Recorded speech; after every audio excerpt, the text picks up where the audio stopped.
Merci, ma chère collègue. Monsieur Saint-Cric.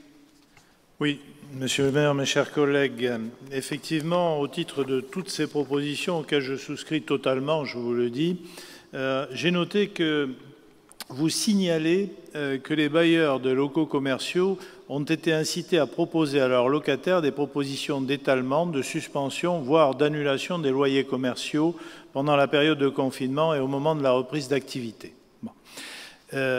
Pour ma part, j'ai mis en ligne sur mon site quelques éléments des solutions d'ordre juridique qui permettraient aux locataires commerciaux de négocier avec leurs bailleurs, parce qu'effectivement, c'est une nécessité. Mais par contre, il y a des voies dans lesquelles je déconseille fortement de s'engager, c'est-à-dire ne pas payer spontanément le loyer, parce que ce que le gouvernement a pu dire ou adopter, c'est-à-dire les ordonnances qui ont été prises en la matière, ne concernent de toute façon qu'une suspension des sanctions, ce qui signifie que, théoriquement, les loyers restent dus.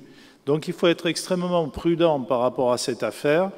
Il y a quelques pistes, mais rares, pour essayer d'appuyer juridiquement une démarche qui consisterait à se refuser à payer les loyers. Tout dépend donc du bail qui a été souscrit entre les parties. Une piste vient de l'article 1722 du Code civil qui date de 1804. Donc il a existé dès le départ du Code civil. À cet égard, moi ce que je retiens, c'est que la négociation est absolument indispensable entre locataires et bailleurs, et que le gouvernement, par contre, a fait une chose qui est intéressante, c'est une incitation pour les bailleurs à consentir une diminution de loyer, étant entendu que par dérogation à ce qui se passe d'habitude, là, pour le coup, si les bailleurs consentent une diminution de loyer ou une baisse de loyer, ils ne seront pas pénalisés fiscalement. Je m'explique. Beaucoup d'entre vous seront surpris de l'apprendre. Mais si, par exemple, un bailleur, spontanément, en période normale, c'est-à-dire pas dans le cadre de l'état d'urgence, mais si un bailleur, en période normale, s'amusait à abandonner un loyer, eh bien, il serait taxé, que ce soit si c'est une société qui est propriétaire, elle sera taxée à l'impôt sur les bénéfices. Si c'est un bailleur personne physique, c'est la même chose. Il sera taxé à l'IRPP sur les loyers qu'il n'a pas perçus et qu'il a abandonnés auprès de son locataire, par gentillesse, par générosité ou autre, parce que d'habitude, l'État n'entre pas dans ces considérations. Or là, et ça c'est bien, la mesure qui a été prise par le gouvernement sur le plan fiscal permet effectivement de ne pas avoir à déclarer les loyers que l'on a abandonnés. Ça paraît justice, mais en temps normal, ce n'est pas quelque chose d'admissible. Tout ça pourquoi? Parce que très certainement, le gouvernement voudrait éviter des arrangements, des dissimulations et je ne sais quoi.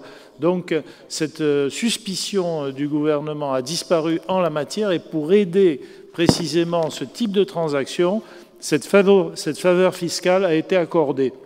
Donc il faut s'en saisir, parce que, je le dis tout net, et pour avoir l'habitude des contentieux, je ne crois pas qu'il serait raisonnable de s'engager dans un contentieux entre bailleurs et locataires pour 3 mois de loyer. Donc pour le locataire, le risque serait quand même extrêmement important, donc avec risque de perte du titre locatif, et chacun sait que l'élément essentiel d'un fonds de commerce, c'est bien sûr le titre locatif.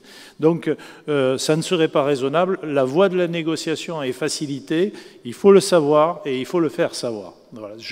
C'était juste dans l'intérêt de tous que je tenais à faire cette précision. Merci, mon cher collègue, de cette précision précieuse, véritablement précieuse, qui peut éviter des situations compliquées.